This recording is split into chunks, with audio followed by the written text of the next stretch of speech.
Kalau dia seorang pemimpin, ada prinsip noblesse oblige. Semakin noble, obligasinya semakin tinggi.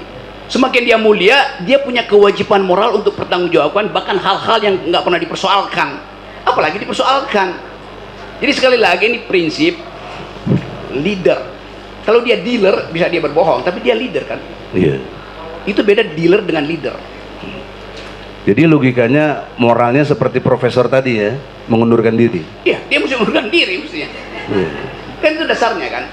Lalu orang tanya kenapa mengundurkan diri? Ya karena ijazahnya palsu kan, gampang. Tapi faktanya nggak pernah ada pernyataan mengundurkan diri, bagaimana Ya menilai? itu artinya kemampuan untuk menjadi pandito ratu itu belum nyampe. Misalnya, setiap presiden Indonesia dia punya semacam hak untuk memperoleh noblesse oblige ketika dia lengser itu. Lengser ke Prabon nggak, segala macam. Kan dia tetap akan dipanggil Master Presiden itu. Di Amerika kan udah pensiun pun Master Presiden, Master Ambassador gitu. Orang akan panggil Pak Jokowi Pak Presiden. SBY sekarang masih dipanggil orang presiden tuh. Bukan karena dia formal presiden, tapi karena integritasnya ada di situ.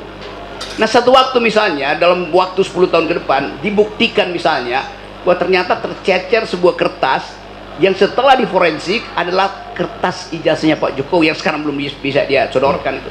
Lalu ternyata itu kacau, kimianya beda dengan kimia kertas yang beredar di kalangan tahun kelulusan yang sama.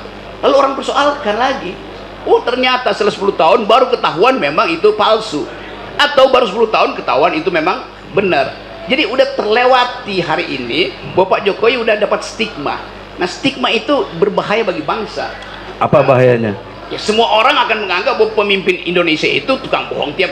Setiap kali ada pemimpin yang buruk di negeri ini kan. Jadi kita mau hindari stigma itu. Supaya stigma itu tidak berlanjut berabad-abad, buktikan di sini. Kan simpel kan? Harusnya begitu ya? Ya harus begitu. Ya. Saya ucapkan itu sebagai normativity di dalam moral call. Jadi panggilan moral itu menuntut dia secara honesty untuk bilang ini sebetulnya yang kalian persoalkan, daripada ribut-ribut. Kan gampang. Jadi dalam konteks ini bisa bedakan nggak antara kabar dan berita? Karena ini konteksnya dengan kabar dan berita, sehingga ini menjadi berita nantinya kan bahwa Jokowi ijazahnya palsu atau tidak jelas. Dengan tidak jelas kan berarti sudah dipersoalkan. Dengan dipersoalkan ini kan juga jadi masalah besar buat bangsa ini. Jadi justru itu begitu diputuskan dia jadi berita. Sebelum diputuskan dia jadi kabar, dan kabar yang paling buruk adalah kabar angin. Nah, jadi gitu ya, antara kabar dan berita begitu. Ya, sekira amatur ini bisa lanjutkan. Makasih.